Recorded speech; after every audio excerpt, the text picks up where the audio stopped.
jusqu'à ce qu'il n'y ait que toi. tous les autres noms disparaissent. Jusqu'à ce qu'il n'y ait que toi, que tous les autres noms disparaissent. Jésus prend la place, Jésus prend la place, Jésus prend la place, Jésus prend la place. Oh, oh, que tous les autres noms disparaissent.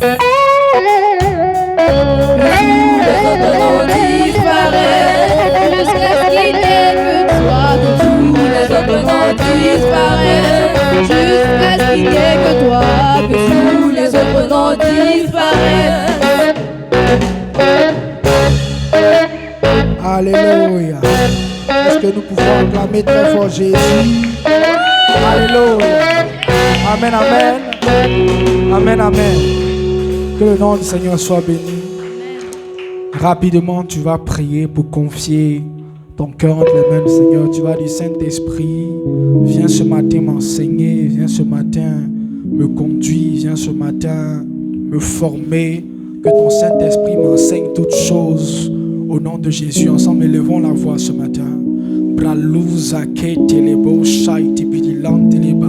Saint-Esprit de Dieu, ce matin, nous voulons te laisser toute la place. Nous désirons être enseignés. Nous désirons recevoir une parole forte. Nous désirons recevoir une parole d'exhortation. Nous désirons recevoir une parole d'édification. Nous voulons recevoir ce matin.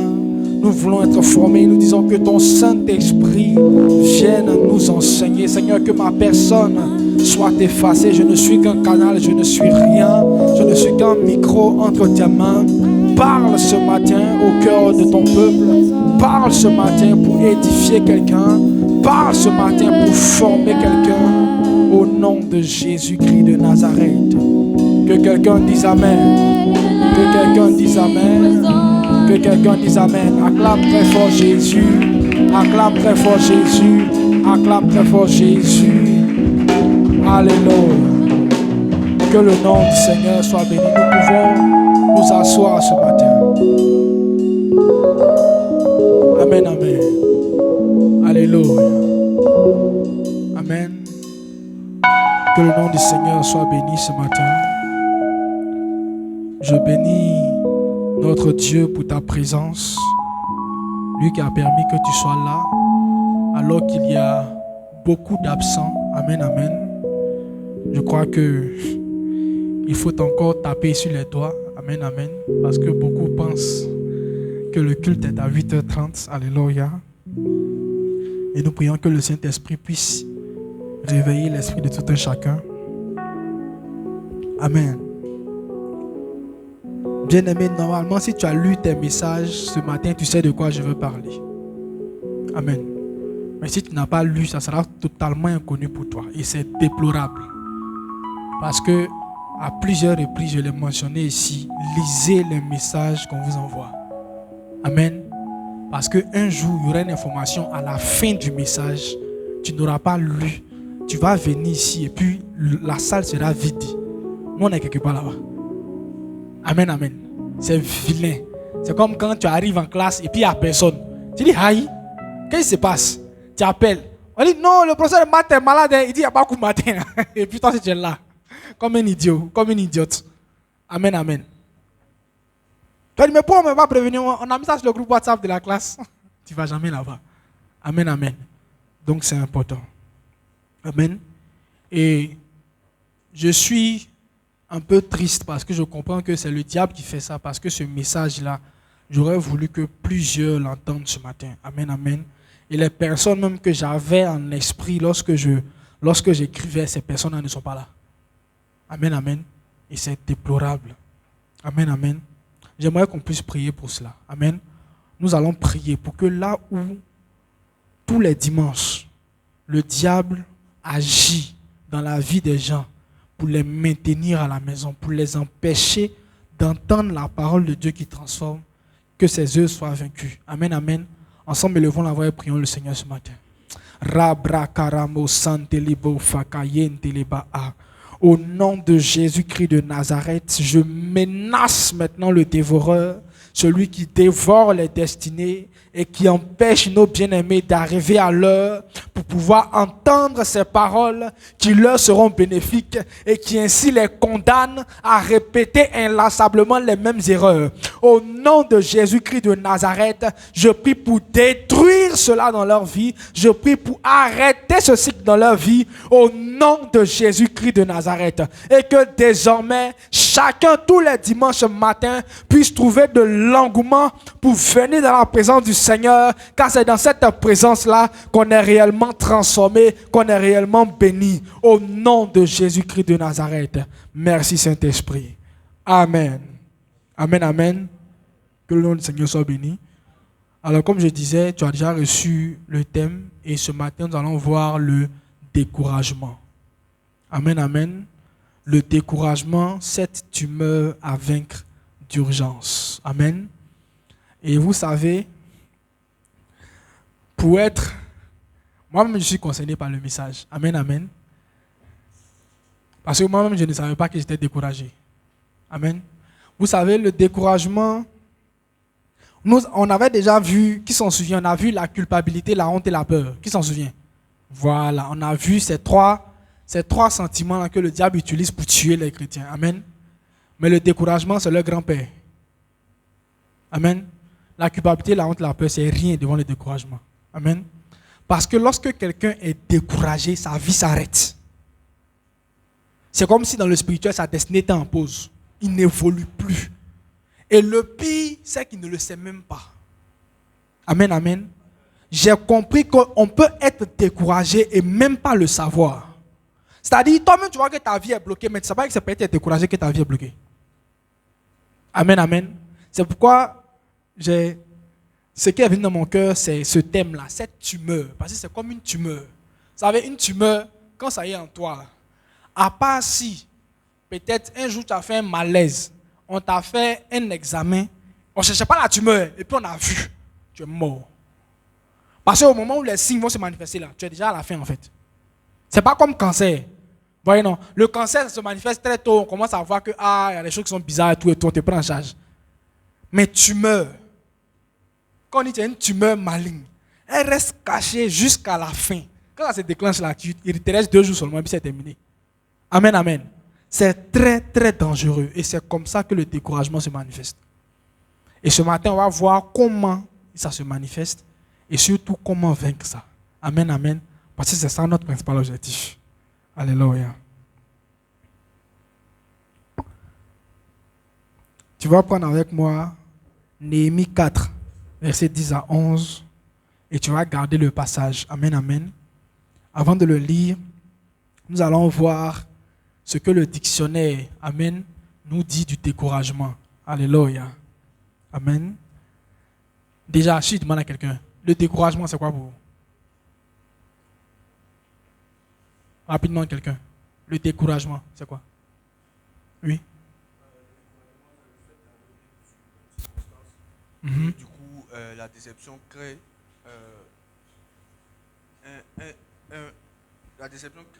un manque d'attirance envers cette douleur. Ok, d'accord. Autre chose? Le découragement, oui. L'abandon. Amen, amen. L'abandon. Donc, il a dit perte, il a dit abandon. Alléluia. Le découragement. Mais avant de continuer rapidement, merci Saint-Esprit. Amen, amen. J'aimerais encore revenir sur son témoignage. Alléluia. Qui m'a fortement touché. Amen, amen. Vous savez, comme elle l'a dit là, elle a littéralement menacé Dieu pour avoir cette Bible en fait. Voyez, quand on causait vendredi, et puis elle m'a dit qu'elle venait d'envoyer sa Bible, puis elle a dit, moi il n'est pas acheté. Hein. Elle dit non, que c'est foutaise. Que même si moi il n'est pas acheté là, elle va menacer Dieu. Dimanche, elle va rendre témoignage avec la Bible en main. Vous savez, quand elle le disait, dans mon cœur je disais, j'ai envie de voir ça. Amen, amen. Parce que même moi, je n'y croyais pas trop. J'ai dit, dans quel coup Bible va sortir? Amen, amen. Et regardez comment le Seigneur a fait. Sa maman sort et elle vient avec une Bible. Donc là-bas, le Saint-Esprit lui a dit, achète une Bible pour la fille, là, parce qu'elle m'a menacé. Amen, amen. Encore une fois, elle m'a démontré que la parole qui dit, où le Seigneur dit, mettez-moi à l'épreuve et vous verrez si je n'ouvre pas pour vous les écluses des cieux. Cette parole est vraie. Il y a des fois là, il faut menacer Dieu. Amen, amen. Il faut dire Seigneur, ça là, tu dois me donner. Toi-même, tu sais que tu dois me donner. Et je veux ça avant telle période. Il a fini de parler, puis m'en fait. Amen, amen. Il y a des fois, il faut faire ça. Sa foi m'a choqué ce matin. Sois béni encore, Hilary. Amen. Parce que quand elle le disait, je n'y croyais pas trop.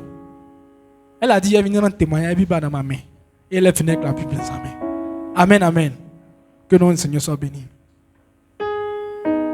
Selon le dictionnaire, le découragement, c'est perte de courage. Donc découragement, donc perte de courage, perte d'énergie, abattement, démoralisation. Amen, amen.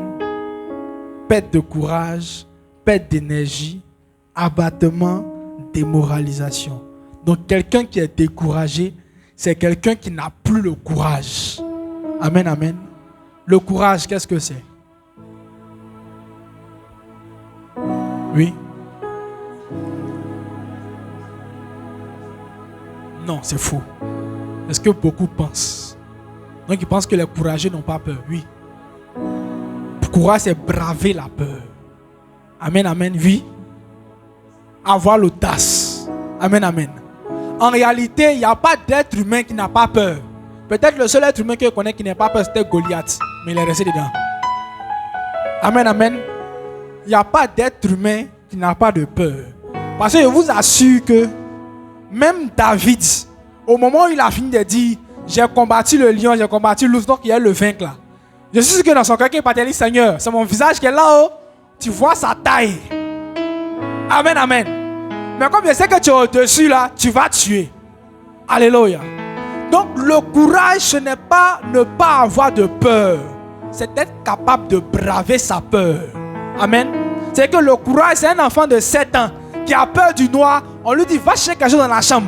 Il arrive devant la porte comme ça. Et puis, voici l'interrupteur qui est là. Voici le noir qui est là. Et puis il dit, non, c'est foutaise. Oh, tu l'as, moi, il est passé dans le noir là. Amen, amen. Il a peur. Où il est là, il est mort dans son esprit. Mais il rentre quand même, puis il prend, puis il sort. C'est ça le courage. Amen, amen. En réalité, si tu n'as pas peur d'une situation, tu n'as pas fait preuve de courage. Quelqu'un me comprend? Et donc, c'est cette capacité-là. Quand quelqu'un la perd, on dit qu'il est découragé. Amen. Ou on dit encore perte d'énergie. Amen. Tu deviens lent, tu deviens paresseux. Alléluia. Abattement, tu es abattu. Ça, on dit c'est la forme visible. Amen, amen. On dit, lui, il y a quelque chose qui ne va pas. On dit, il y a une lumière qui s'est éteinte en lui d'une manière. Là. Amen, amen. Vous savez, j'ai été très surpris dernièrement. Il y a une situation qui est arrivée dans ma vie. Amen, amen. Et il y a Kevin un jour qui m'a approché, qui m'a dit, viens. Il dit, qu'est-ce qui se passe? Il dit quoi? Il dit, il y a une lumière qui s'est éteinte en toi. Il dit, ouais, petit, tu vois clair. Amen, amen. Il a vu qu'il y avait un changement. Amen, amen. Et je lui ai expliqué ce qui s'est passé. Amen, amen. Démoralisation, on est démoralisé, on n'a plus le moral. Amen, amen. On a envie de quitter la terre. Alléluia. C'est ça le découragement. Amen. Ça, c'est la définition. Amen. Maintenant, on va voir de façon pratique comment ça se manifeste sur le terrain. Comment voir, nous-mêmes constater qu'on est découragé. Amen, amen. On va lire Néhémie 4, verset 10 à 11. Si quelqu'un a trouvé. Néhémie 4, verset 10 à 11.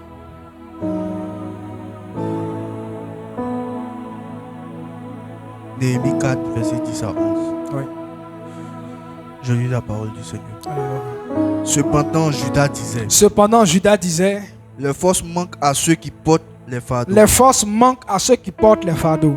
Et les décombres sont considérables. Nous ne pourrons pas bâtir la muraille. Et nos ennemis disaient, ils ne sauront et ne verront rien, jusqu'à ce que nous arrivions au milieu d'eux. Nous les tuerons et nous les ferons ainsi cesser l'ouvrage. Alléluia. Amen. Amen, amen. Bien aimé, le peuple d'Israël avait été déporté chez les Perses. Alléluia. Et la Bible parle d'un homme qui s'appelle Néhémie. Amen, amen. Et la Bible dit que des hommes sont allés à Jérusalem, ils sont revenus chez les Perses, en Perse. Et ils ont fait un rapport à Néhémie de ce qu'ils ont vu là-bas. Amen. Et ils lui ont dit, quand on est parti là-bas, vraiment c'est gâté. Le peuple est dans la désolation. Ceux qui sont restés, qui ne sont pas venus là, ils sont dans la désolation. La muraille de Jérusalem est détruite. La ville est en ruine. La ville est en feu. C'est la désolation totale. Et la Bible dit que Néhémie a déchiré ses habits. Il a commencé à pleurer. Parce que vous savez, dans ce temps-là, ce qui faisait la force d'une ville, c'était sa muraille. Amen, amen. La preuve, c'est pour ça que Jéricho était aussi célèbre. Parce que la muraille de Jéricho était impressionnante. Amen. J'ai vu dans un documentaire que même avec des tanks d'aujourd'hui, des tanks modernes, on n'aurait pas pu détruire la muraille de Jéricho. Le truc était épais.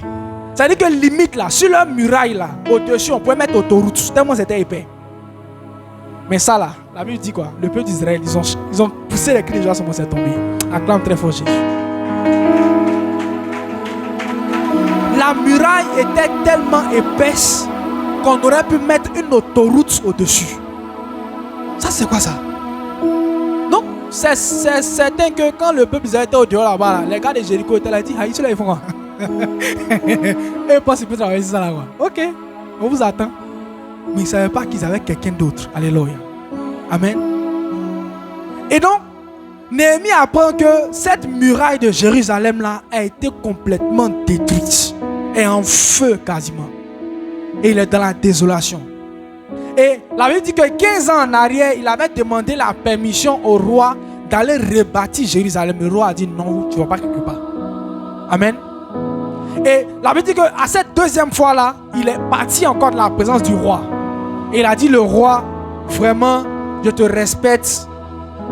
Je suis à côté de toi depuis, mais permets-moi d'aller en Israël rebâtir Jérusalem. Et cette partie-là, la Bible dit que le roi a accepté. Et Néhémie revient. Amen. Et quand il arrive sur place, il vient avec quelques personnes. Et il trouve le peuple sur place. Et il les mobilise pour pouvoir bâtir la muraille de Jérusalem. Parce qu'une fois que la muraille est levée, dedans, là, on peut se débrouiller. Amen, amen. Parce que le temps, les ennemis vont franchir la muraille là. Nous, on s'est déjà prêtés pour les battre. Et la Bible dit que pendant qu'ils étaient en train de construire cette muraille là, à un moment, ils étaient découragés. Et c'est le passage qu'on vient de lire. Regardez, il dit, cependant Judas disait, les forces manquent à ceux qui portent les fardeaux et les décombres sont considérables. Nous ne pourrons pas bâtir la muraille. Et nos ennemis disaient, ils ne sauront et ne verront rien jusqu'à ce que nous arrivions au milieu d'eux. Nous les tuerons et nous ferons ainsi cesser l'ouvrage. Donc pendant que eux-mêmes sont en train de se battre contre leur propre volonté pour pouvoir finir la muraille, ils entendent encore que les ennemis disent, muraille là, vous n'allez pas finir, on va venir vous attaquer. Et vous n'allez rien voir dedans. Donc imaginez un peu l'état d'esprit des Israélites autour en train de bâtir la muraille de Jérusalem. Ils étaient découragés. Abattus. La Bible dit que certains même étaient prêts à laisser tomber. C'est bon, c'est pas grave. Si on n'a pas de muraille, c'est pas grave. Amen, amen. Et regardez, il y a 3 éléments en fait qui ressortent de ce texte-là. Amen, amen. Et qui sont comme des causes de ce découragement-là. Alléluia. Regardez, le premier élément, c'est la fatigue. La Bible dit, ils ont dit, les forces manquent à ceux qui portent les fardeaux. L'un des éléments qui peut favoriser le découragement dans ta vie, c'est la fatigue. Je m'explique. Bien aimé, il peut arriver des fois où tu as fourni beaucoup d'efforts, amen, pour faire quelque chose. Peut-être tu te débrouilles, peut-être c'est à l'école, peut-être c'est dans ta famille. Tu as fourni beaucoup d'efforts, amen, amen. Et puis à un moment où tu t'assois pour faire le bilan, quand par exemple tu regardes tes études, quand par exemple tu regardes ta famille, quand par exemple tu regardes ton travail, tu vois qu'il y a encore plein de choses qui restent à faire, ça peut te décourager. Vous savez, il y a certaines personnes qui ne font plus d'efforts dans leur famille. Mais ils se disent, c'est pas la peine. J'ai déjà tout donné. C'est quoi il n'est pas encore fait pour eux? Je ne fais plus. Souvent, ça peut être à l'école. C'est quoi je n'ai pas encore fait? Cours du soir, j'ai fait. Cours du jour, j'ai fait. Même son midi, j'ai fait. C'est qu'un document, il n'est pas acheté. Mais depuis là, l'échec me poursuit. C'est bon, je suis fatigué. Ça peut être dans le travail. J'ai tout essayé. C'est quoi je n'ai pas fait? J'ai grouillé, comme on dit. J'ai grouillé jusqu'au sang. Mais jusque là, rien. C'est bon. Aller voler est mieux. Eh bien aimé, c'est sérieux. La fatigue peut créer un découragement. Et quand on va venir te voir pour te dire, ah mais pourquoi tu ne fais pas d'efforts? Tu vas dire, non tu sais, il y a des choses dans la vie là, il ne faut pas trop forcer et tout. Mais en réalité tu es découragé. Ton cœur là-bas, tu te dis, à quoi bon? Ça sert à quoi? C'est déjà gâté. Amen, amen. Et effectivement, c'est ce qui lui est arrivé. Regardez, ils ont dit, les forces manquent à ceux qui portent les fardeaux et les décombres sont considérables. Donc quand ils regardaient la masse de travail qui restait, ils ont dit, c'est pas la peine. Et combien de fois, souvent, on veut entreprendre quelque chose? Combien ici ont pris la résolution en début d'année? Non, cette année, là, Seigneur, je serai plus spirituel. C'est allez où? Tu as commencé un peu, tu as vu que, l'affaire est sérieuse. Tu t'es arrêté. Tu es découragé. Comment te le mettre? Tu as dit, non, peut-être j'ai pas le temps, c'est les études et tout, c'est des prétextes. Tu es découragé. Quelqu'un me joint ce matin? Pendant que je parle, le Saint-Esprit te donne cette dimension de ta vie là où tu es découragé. Toi que tu ne fais plus d'efforts, tu es assis et puis tu regardes. Tu dis bon, allons avec ça. On est déjà né. On fait comment? Tu es découragé. Et quand on te dit, tu vas te rassurer en disant non mais je fais des efforts, ne t'inquiète pas, je travaille à ça, c'est faux. Tu es découragé.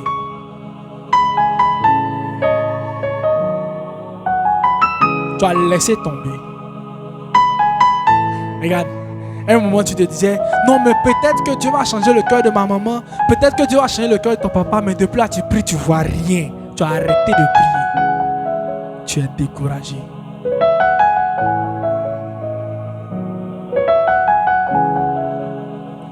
Deuxième élément, la frustration. Justement, quand tu es fatigué, tu as fait des efforts, puis tu arrêtes là, et puis la frustration dans ton cœur. Tu deviens aigri. Mais pourquoi? Pourquoi moi? Pourquoi pas toi? Ça va être qui? Amen, amen. Pourquoi moi? Pourquoi c'est toujours à moi que ça doit arriver? Pourquoi c'est toujours moi, on doit dire, doit être derrière? Pourquoi? Tu es frustré. Ça crée le découragement. Et troisième élément, regardez, qui sort de ça, c'est la crainte. Regardez, il disait, et nos ennemis disaient, ils ne sauront et ne verront rien jusqu'à ce que nous arrivions au milieu d'eux. Nous les tuerons et nous ferons ainsi cesser l'ouvrage.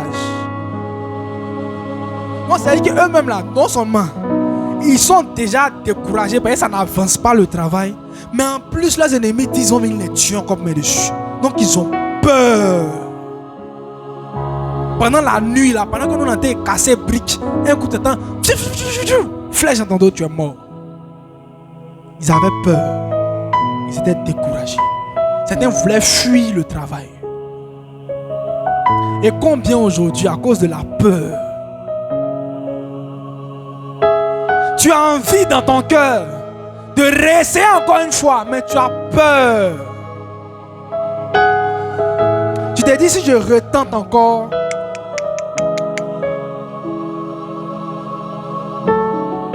amen, amen.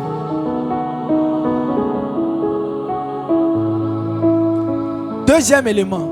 Donc le premier élément, c'est que le découragement tue la volonté. Amen. il n'avait plus envie de continuer. Donc si tu te rends compte qu'il y a un domaine de ta vie où tu n'as plus de volonté, tu es découragé. Si on te demande, est-ce que tu veux voir cette chose changer? Si tu dis, c'est le découragement qui est en train de parler. De toutes les manières, bon, on vit sans ça, n'est-ce pas? Amen, amen. Mais ce n'est pas parce que tu t'es habitué à vivre à une situation que ça signifie que c'est ton meilleur qu'elle a. Non. Attendez, les gens qui vivent dans Sikobois là, est-ce qu'ils ne font pas tout pour être heureux?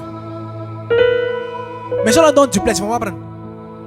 Ils vont dire non, Sikobois est mal chic le jeu. Le soir, tranquille, il n'y a pas courant, on est là, clair de lune. C'est trop chic. Il y a les insectes, ça fait genre nature, camping, tu es faux mon ami.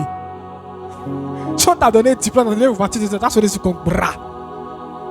Mais comme c'est ce qui est là, tu es obligé de faire avec. Et on fait avec. On s'est dit bon, on fait avec. Ne fais plus avec au nom de Jésus.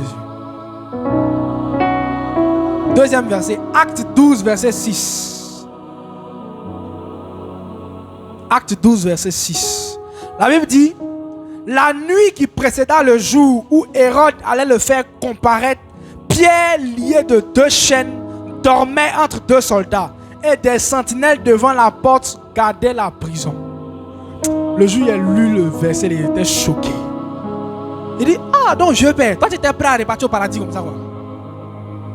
La Bible dit, le lendemain, quand vous lisez le passage là, on dit, avant ça, c'est Jean, non, je crois. Jean ou Jacques, non, c'était Jacques, amen, qui avait été tué, amen, par Hérode. Et la Bible dit que quand Hérode a vu que le fait qu'il ait tué Jacques, le peuple juif l'acclamait, disait, ouais. Il dit, ok, donc c'est qu'il a pris un deuxième aussi pour finir avec lui. Et c'est comme ça qu'ils ont attrapé Pierre. Et la Bible dit que Pierre, le lendemain, on devait le faire comparaître. Donc, on allait couper sa tête. Et puis lui, il dort. Frère, Pierre ne croyait plus en une capacité de sauvetage. Il s'apprêtait déjà, dans son cœur, il disait, merci Seigneur, parce que bon, voilà, on a fait ton œuvre, on a gagné l'église. L'église est en train de partir. Il y a plusieurs frères aujourd'hui qui sont partis dans d'autres villes. Amen, amen. Voilà, il est retourné à toi. Donc je dors paisible. Le découragement crée l'incrédulité. Tu ne crois plus que Dieu peut faire. Pierre dormait. Il était prêt, il était en paix avec son Dieu, n'est-ce pas? Il était en paix avec Dieu. Là, on le tuait tranquille, partait au paradis. Il retourne. Amen, amen. Il n'était plus prêt à se battre. Il ne croyait même plus que c'était possible. La preuve, tellement il ne croyait plus, quand l'ange est venu le sauver, il pensait que c'était une vision. Ou lui, il a été voir prophétie. Genre, quand il va finir, peut-être ça parle du gars à côté de lui. Hey, mon ami, il y a une vision sur toi. Hein? Et pas lui, depuis lui encore là. Tellement il ne croyait pas.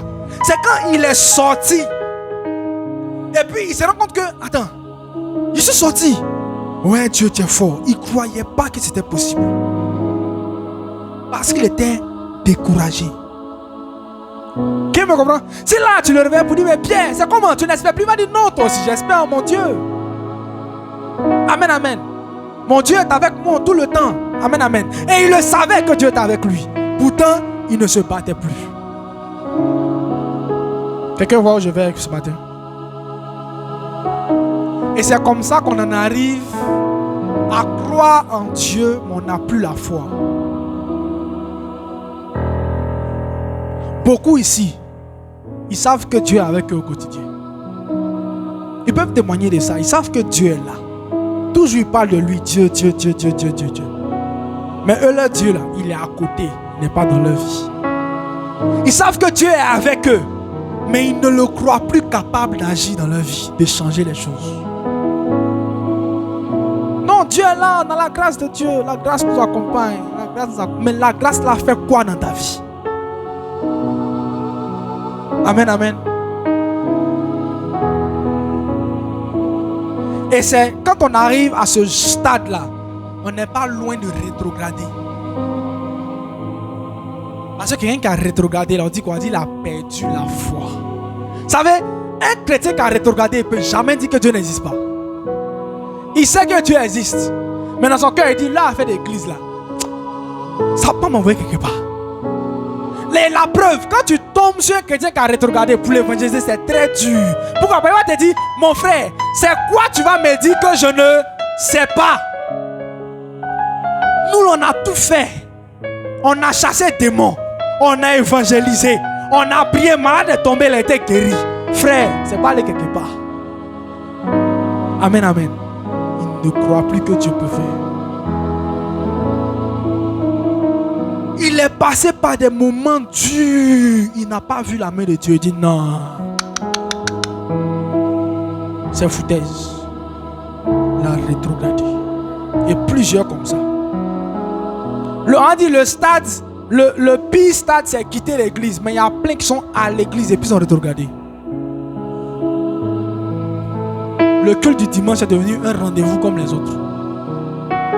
On vient parce qu'il faut venir en fait, c'est tout. Quand on finit là, on n'a même plus notre tête sur Dieu. Là c'est encore pire. Parce que là du coup, toi-même tu n'es pas au courant que tu as rétrogradé, mais tu es assis là. Amen, amen.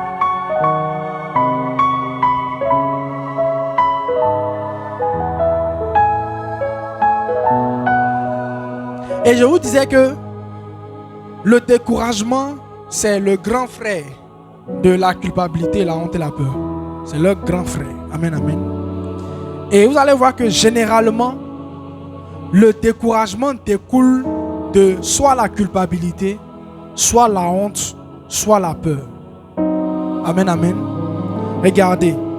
Vous allez voir que la culpabilité, elle combat notre paix. Quand quelqu'un se sent coupable, il est troublé. Il n'est pas en paix. Lui-même, il sait que ça ne va pas. Amen, amen. Et donc, c'est comme s'il était opprimé. Comme s'il était enfermé. Voyez. Donc, il a besoin d'être délié de ses chaînes. Amen, amen. Pour pouvoir sortir. Et c'est là que la honte intervient. Pourquoi? Parce que la honte vient pour étouffer ce qui est en vous. Quand quelqu'un a honte, son potentiel ne va jamais s'exprimer. Vous savez, il y a des gens qui étaient promus à une grande carrière de chant à cause de la honte, ils n'ont jamais chanté. Comprenez? Il y a des gens qui étaient promus à peut-être, je dis n'importe quoi, à être peut-être des hommes d'affaires. À cause de peut-être la honte de vouloir sortir devant les autres, ils n'ont rien fait. Voyez? Donc la honte vient pour étouffer ce potentiel. Donc ce que tu allais pouvoir prendre pour t'en sortir, pour être sorti de tes chaînes là, la honte étouffe ça. Amen, amen. Mais quelqu'un me dira, même si la honte est étouffée là, c'est encore possible avec un sursaut de se lever, n'est-ce pas? Et c'est là que la peur intervient. Voyez, la Bible dit que la peur, la foi plutôt, est la ferme assurance des choses qu'on espère. Amen. Et démonstration de celles qu'on ne voit pas. Amen, amen. Donc la foi, c'est deux choses. La foi, c'est espérance et c'est action. Amen. Donc la foi, on espère et on agit. Et la peur vient agir sur l'espérance. Quelqu'un qui a peur n'espère plus. Quelqu'un qui a déjà fait 5 fois le bac, lui-même il sait que 6e fois là, ça va le prendre encore. Il n'espère plus. Quelqu'un me comprend? En réalité, chaque fois que tu perds espoir, c'est la peur qui est à l'œuvre. Si tu rentres en toi-même, tu vas voir qu'il y a quelque chose qui te fait peur. Quelqu'un me comprend? Je reviens sur l'exemple qu'il y a donné au début. Quelqu'un par exemple qui peut-être est en conflit, peut-être dans sa famille. C'est bon? Et qui n'a plus espoir de voir les choses changer. En réalité, la personne a peur d'essayer à nouveau de voir que ça va échouer. Quelqu'un me comprend? Quelqu'un par exemple qui a plusieurs fois fait des activités, ça a échoué, c'est pas aller quelque part. Il ne tente plus. En réalité, il a peur d'échouer à nouveau. Quelqu'un me comprend? Et donc vous allez voir que la peur agit sur l'espérance, mais le découragement agir sur l'action. Parce que, souvenez-vous, on a dit le courage, c'est quoi? C'est la capacité de vaincre sa peur. C'est bon? C'est-à-dire que tu as perdu espoir. Tu as peur de échouer, mais tu te lances quand même. Tu fais preuve d'audace. Le découragement assis à côté dit, ok, j'arrive. Comme si tu penses que tu es bête, je vais te montrer que je suis plus bête que toi. Et donc vous voyez que le découragement, c'est le plus haut niveau. Quand quelqu'un est découragé, sa vie se met en pause. Il ne fait plus rien. Vous voyez des gens qui... C'est qu'il n'y a pas de changement dans leur vie. Il n'y a pas d'évolution. Il n'avance pas, il ne recule pas. Il est là, simplement. Pendant 5 ans, 10 ans, tu viens, il est au même niveau. Il est découragé. La dernière fois, je suis monté dans un taxi. Et j'étais étonné. Le gars de dire que ça fait 25 ans qu'il est chauffeur.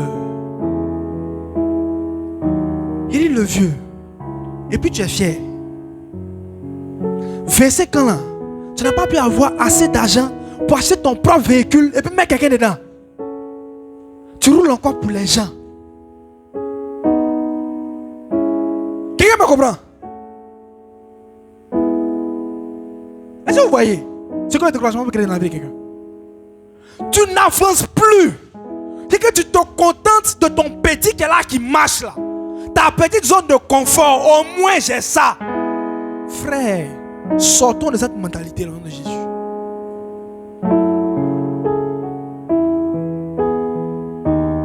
On n'aime pas risquer.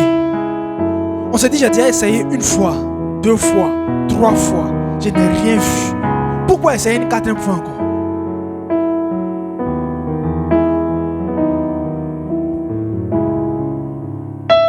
Comment vaincre le découragement? Parce que c'est ce qui nous intéresse ce matin. Amen, amen. Vous savez, on a vu que la culpabilité avait une solution. C'était le pardon. Amen, amen. Quelqu'un qui se sent coupable, quand il accepte le pardon de Dieu dans sa vie, automatiquement la culpabilité s'enfuit. C'est bon? Tu te sens coupable tant que tu penses que Dieu t'en veut. Je vais choquer encore une fois quelqu'un ce matin. Dieu ne peut pas t'en vouloir parce que tu as péché. Je répète encore. Amen, amen. Dieu ne peut pas t'en vouloir parce que tu as péché. Si tu pouvais entendre sa voix, il allait te dire, c'est quoi je n'ai pas encore vu sur la terre ici. Puis toi, tu vas me choquer. C'est quel péché tu n'as pas encore vu? Faut me dire. Il est dans la vie de tout le monde. C'est que toi, tu penses que c'est grave jusqu'à... Tu es irrécupérable jusqu'à... Tu es péché jusqu'à... On fait pire 10 fois, 100 fois que toi. Ils sont repentis. On a vu des satanistes devenir pasteurs. Satanistes là. Son passe-temps favori là, c'est sacrifier enfant des gens. Toi, à cause de masturbation, c'est fini. Tu ne viens plus à l'église. À cause de la petite fille au quartier, tu es enceinte là, c'est fini. Tu as disparu. Et malheureusement, plein de nos frères ont disparu comme ça aujourd'hui. On ne peut plus les récupérer. Mon frère, tu te caches de quoi? C'est quoi Dieu n'a pas encore vu? C'est quel péché qui n'est pas encore monté vers lui? Et puis va te détester toi seul. Toi seul, quand il vient là, il dit non, toi il ne t'écoute pas. Non. Vous savez pourquoi la Bible dit que ce sont nos péchés qui mettent une séparation entre nous et Dieu? En réalité, c'est de la culpabilité que la Bible parle. Quand tu te sens coupable, tes prières ne peuvent plus monter. Toi-même, tu as le blocage. Quelqu'un disait, toi-même, tu as l'esprit de non-accomplissement. Quelqu'un me comprend? Donc quand tu saisis le pardon de Dieu, automatiquement la culpabilité s'en va. Et tu n'es plus découragé. Amen. Tu viens à l'église. Parce que tu sais que Dieu t'a pardonné. Hier encore, regardez, j'étais sur TikTok et puis je voyais une vidéo d'une dame. Mais son témoignage était épatant. Elle dit, c'était, vous voyez les enfants de Rosier, Riviera 4 là. Vous voyez le genre. Voilà, c'est comme ça elle était. À partir de 15 ans par là, à la maison, c'était les conflits et les parents façon. Donc du coup, c'est au dehors qu'elle se sentait mieux. Eh Seigneur. Mais au dehors, on connaît au dehors.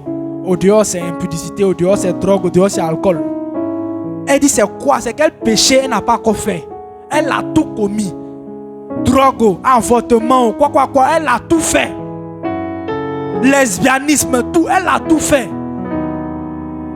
Et dans ça là, elle a eu un goumen. Un loup goumen. Et donc, à la suite de ce goumen là, elle s'est dit, si elle passe de relation en relation, son cœur sera guéri. C'est quoi exactement ça là? Si c'est pas le diable qui est en train de te poursuivre. Et elle s'est rendue compte qu'après tout ça là, rien, elle n'a pas la paix. Au contraire, elle se déteste davantage. Et c'est là que Jésus a frappé la porte. Et Dieu merci, elle a ouvert la porte. Et elle dit aujourd'hui, elle vit bien et heureuse. Pourquoi? Parce qu'elle a su saisir le pardon de Dieu. Quelqu'un me comprend? Mais imaginez-vous un seul instant qu'elle se soit dit, je suis trop sale. Et il y a beaucoup comme ça. Moi, il y a des gens qui m'ont dit, vieux père, c'est que moi, elle fait là, il n'est pas venu à l'église. Elle dit, mon petit, viens. C'est quoi Dieu n'a pas encore vu? Et puis toi, tu as le choquer ta petite vie là. Viens. Il y a les paroles de professeur dans ta bouche. Viens t'en donner ça, les gens ont besoin de toi. Quelqu'un me comprend? Et donc, pour la culpabilité, c'est le pardon. Pour la honte, c'est la grâce. Amen. Quand quelqu'un est tombé, quand on dit il est tombé dans poto-poto, entre nous, quand tu glisses au quartier dans poto-poto, quand tu es tombé comme Pragada, là, tu ne veux plus te lever. C'est vrai, mais c'est faux. Tout le monde t'a déjà vu. La petite que tu espérais impressionner, puis tu as glissé là, elle t'a vu là, tu ris. Tu ne peux plus te lever. C'est que là, non, si tu pouvais faire clac, et tu allais rentrer dans le sol pour sortir chez toi, tu allais faire. C'est vrai, mais c'est faux. Mais ce qui va faire que la honte là va quitter sur toi là. Imagine la petite que tu voulais impressionner là. Elle vient et puis elle te dit, mon frère, il faut te lever. Et puis elle t'attrape et elle te soulève. Et puis elle te nettoie. La honte là va disparaître. C'est vrai, mais c'est faux. Chap. Là, tu commences à rire elle en même temps. Amen, amen. Donc, la solution de la honte, c'est la grâce. Amen. C'est l'acceptation. Voilà pourquoi quand quelqu'un a péché, justement, le meilleur endroit où il puisse être, c'est à l'église. C'est entre les frères et les sœurs. Parce que c'est quand tu vas être au milieu d'eux. Et puis tu vas te rendre compte que malgré ce que tu as fait là, on t'accepte. Tu vas comprendre que tu n'as pas besoin d'avoir honte. Quelqu'un me comprend? C'est quand tu vas aller vers un frère pour lui dire, ah vraiment, il y a tel truc qui me fatigue, prie avec moi. Puis tu vas voir que malgré ça là, son comportement avec toi ne change pas. C'est là que tu vas te rendre compte que, ah, il n'y a pas besoin d'avoir honte. C'est quand tu vas recevoir la grâce de Dieu dans ta vie, puis le Seigneur va te montrer que malgré tout ce que tu as fait là, il t'aime. Ça te guérit de la honte. Amen, amen. Et on a vu que la prière, la peur plutôt, la solution c'était la prière. Parce que quelqu'un qui a peur n'espère plus. Amen, amen. Il n'espère plus voir les choses changer. Donc il s'assoit, il est découragé. Mais quand tu vas prier, amen, amen, le fait de surpasser, c'est-à-dire quoi, ce manque d'espoir là, pour pouvoir dire à Dieu, regarde ma situation, ça chasse la peur. Quelqu'un me comprend ce matin? Quand tu as peur, prie. Regardez, Marc, ce verset là. Marc 14, verset 33-36. Regardez, notre Seigneur l'a si bien démontré lui-même. Marc 14, verset 33-36. Regardez, la Bible dit, il prit avec lui Pierre, Jacques et Jean et il commença à éprouver de la frayeur et des angoisses. Je parle de Jésus-Christ de Nazareth. Amen, amen. La Bible dit, il commença à éprouver de la frayeur. Frayeur, c'est quoi? Frayeur, là, c'est grand frère de la peur. Amen, amen. C'est grand frère de la peur. Amen. Frayeur et des angoisses. Il leur dit, mon âme est triste jusqu'à la mort. Restez ici et veillez. Puis, ayant fait quelques pas en avant, il se jeta contre terre et pria que, s'il était possible, cette heure s'éloignant de lui. Il disait, Abba Père, toutes choses te sont possibles. Éloigne de moi cette coupe. Toutefois, non pas ce que tu veux, mais non pas ce que je veux, mais ce que tu veux. Amen, amen. Quand Jésus avait peur, il est allé prier. Amen. Il est allé prier. Parce que c'est dans la prière là que ta peur là va être chassée. Parce que Dieu va te montrer que tu n'as pas de raison d'avoir peur. Parce qu'il est là. Quelqu'un me comprend?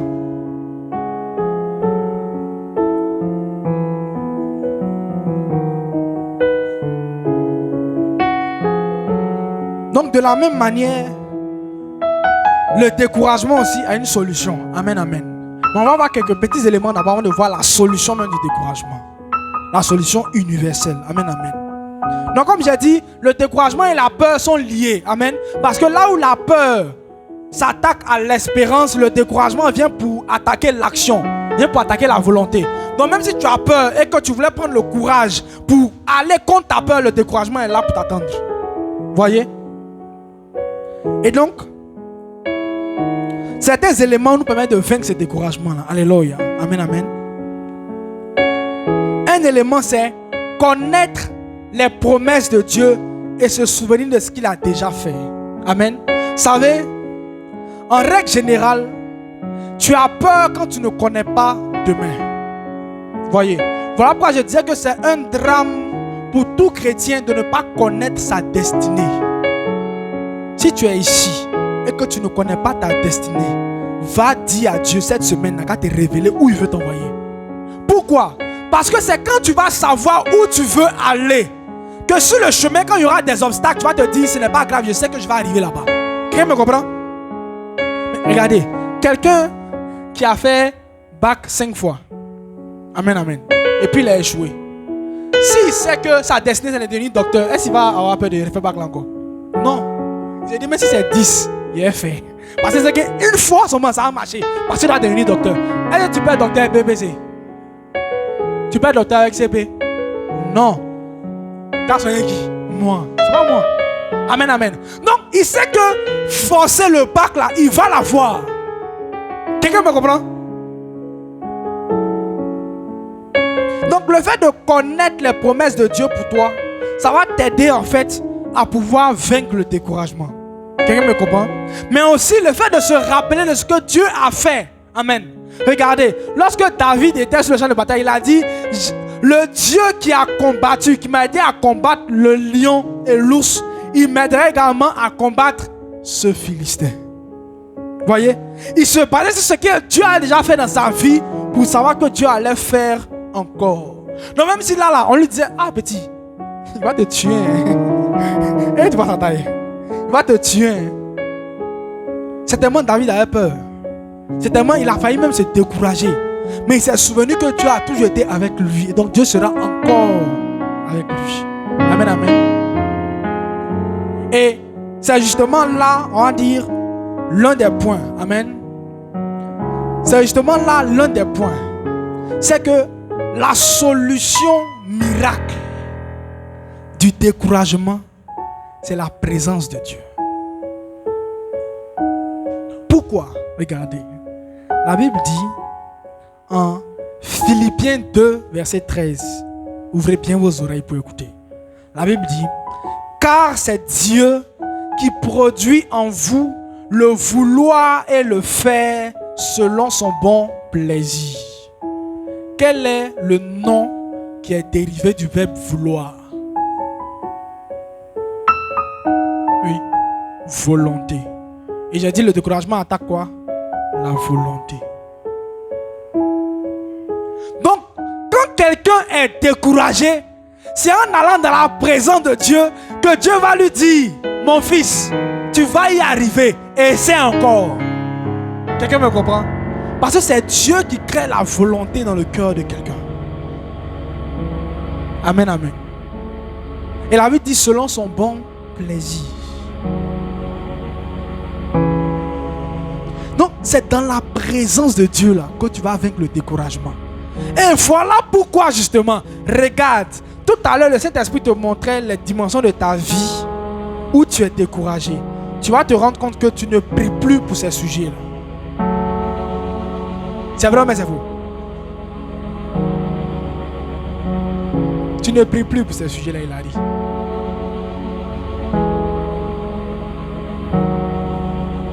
Et donc c'est normal que tu sois découragé. David, tu ne pries plus pour le sujet. Tu as rayé ça de ta liste. Mais non, ce n'est pas le comportement à avoir. Au contraire, quand une situation te dérange, envoie-la devant ton papa. Mais pourquoi on n'aime pas faire comme les enfants qui sont appelés dans le quartier et puis dès qu'on les tape, il dit j'ai appelé mon grand frère même. Le petit là, sa partie n'est pas laisse quoi.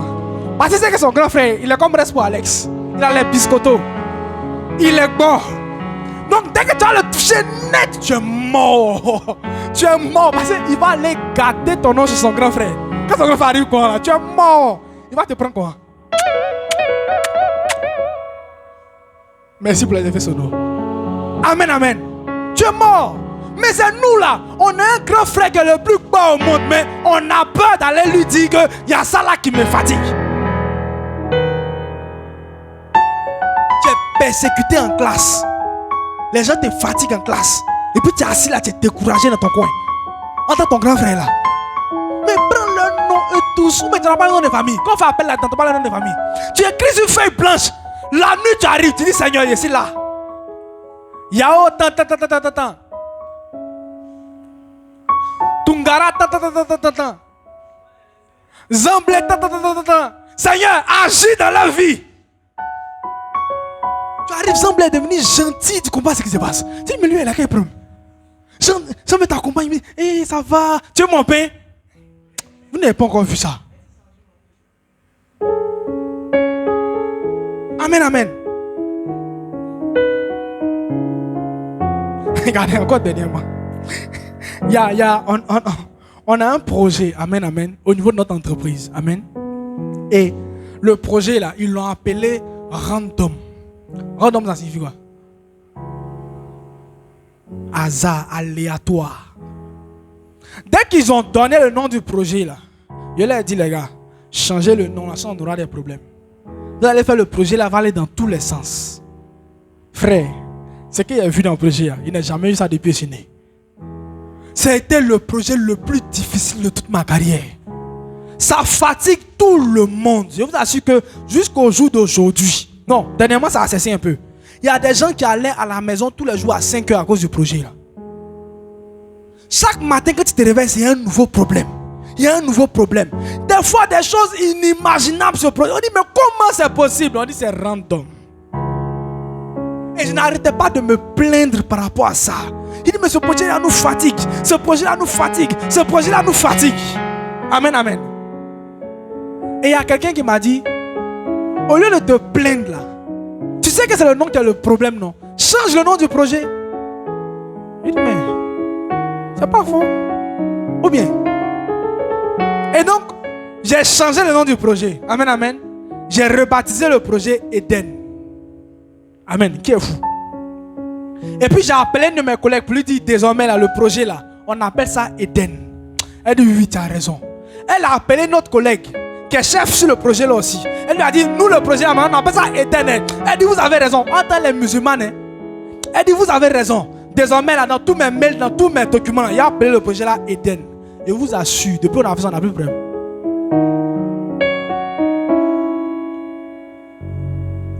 Quand le projet s'appelait random, là, je suis en congé, mais chaque jour, on m'a appelé 10 fois à cause du projet. Là. Il y a tel souci ici, il y a tel souci là-bas, mais depuis ça s'appelle Eden, il dort tranquille. Acclame très fort Jésus. Frère,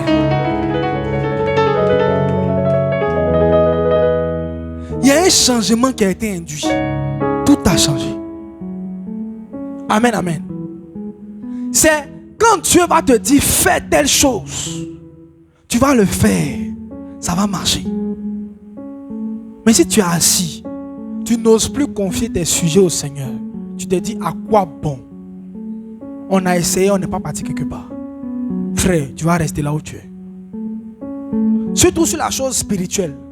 Il y a beaucoup. Vous savez, souvent la vie spirituelle là, ne pensez pas que ça sera comme ça. Vous savez, ça là, c'est que ce truc là, ça c'est argument marketing quand on s'est évangélisé. Quelqu'un me comprend? Voilà. Mais quand on s'est évangélisé là, on va pas te dire que ici là, il y a le feu. Non. On te dit, mon ami, viens, Jésus est la solution. Et Jésus n'est pas la solution, il est la solution. Mais c'est quand tu es arrivé, on te dit que en fait la solution là, pour que ce soit la solution là, toi tu as des choses à faire. Quelqu'un me comprend? Voilà. Donc la vie chrétienne là, c'est pas comme ça. C'est comme ça. Jusqu'à la fin. Quelqu'un me comprend? Mais quand c'est comme ça là, tu es content. Quand c'est comme ça là, cherche Dieu. Amen. La Bible dit, au jour de, oh, je ne vais pas paraphraser. C'est quoi? Au jour du bonheur, réjouis-toi. Au jour du malheur, réfléchis. On n'a pas dit, il faut te lamenter. On n'a pas dit, il faut aller pleurer. Parce que pleurer, ça n'en va pas quelque part. Se plaindre, ça n'en va pas quelque part. Amen, amen. Après aujourd'hui, le prochain message, je vais parler de la plainte. Amen. Se plaindre à Dieu. Vous allez voir comment se plaindre à Dieu peut bloquer destinée. Se plaindre, ça peut bloquer destinée. Amen, amen. Donc, les plaintes, la tristesse, la lamentation, ça n'en va pas quelque part. Ça ne crée rien. Amen, amen. Mais quand ça descend, là, va plutôt où? Dans la présence de Dieu. Pour dire, Seigneur, ça descend, on fait comment? Dieu dans solution, ça monte. Ça descend, on fait comment? Dieu dans solution, ça monte. C'est comme ça on vit la vie chrétienne. Mais quand ça descend, tu pleures, ça descend encore. Et puis après, on ne te récupère plus. Amen, amen. La présence de Dieu. Mais aujourd'hui, cette présence-là, on la fuit. Amen.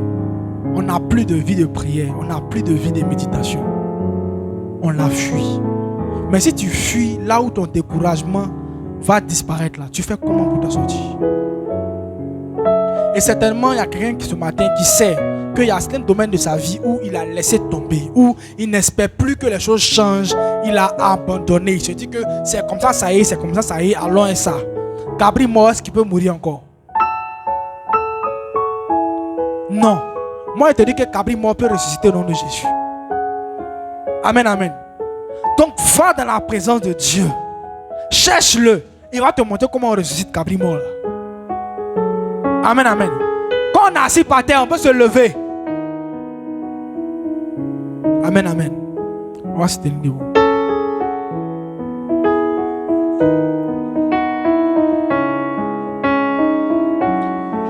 Et tu vas répéter ces paroles après moi. Lève les deux mains vers le ciel. Le psaume 43, verset 5. Pourquoi t'as battu? Pourquoi t'as battu mon âme et gémis-tu au-dedans de moi?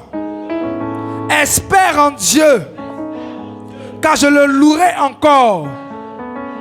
Il est mon salut et mon Dieu.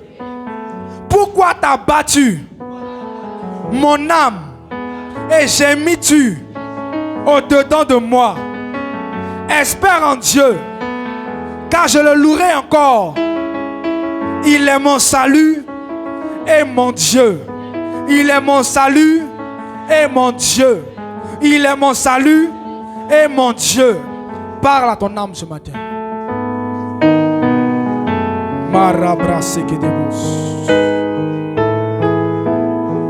Saint-Esprit, je te dis merci. Oui. Parce que je l'ignorais moi-même. Mais mon âme était abattue.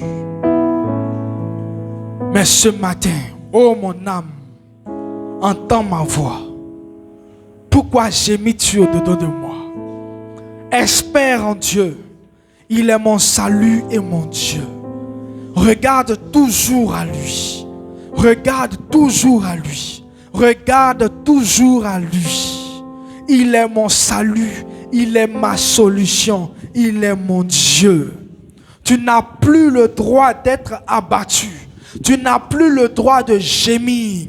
Tu n'as plus le droit d'être bloqué. Car mon Dieu est là à tes côtés. Mon Dieu est là à tes côtés. Mon Dieu est là à tes côtés. Mon Dieu est là à tes côtés. Alors espère en lui. Va dans sa présence. Va prier. Va méditer. Va le chercher. Va aspirer à ce qu'il te parle. Va aspirer à ce qu'il te montre ce qu'il faut faire. Et tu auras la solution. Oui, mon âme, entends ma voix ce matin. Et espère en Dieu. Espère en Dieu. Espère en Dieu. Espère en Dieu. Espère en Dieu. Espère en Dieu. Au nom de Jésus. Quand tu es là. J'aime. Remayanti lebe fakabouche kidela. La J'aime. Oui, je proclame et je confesse que il n'y aura plus de domaine de ma vie où je serai bloqué. Il n'y aura plus de domaine de ma vie où je serai découragé. Dans chaque domaine, j'essaierai encore et encore selon les principes du Seigneur, encore et encore selon les directives du Seigneur, encore et encore selon sa parole, jusqu'à ce que ça marche. Au nom de Jésus. Merci Saint-Esprit. Amen. Amen. Acclame très fort Jésus. Alléluia. Amen. Amen. Que le nom du Seigneur soit béni. Alléluia. Nous allons apporter nos offrandes. Alléluia. Carabos.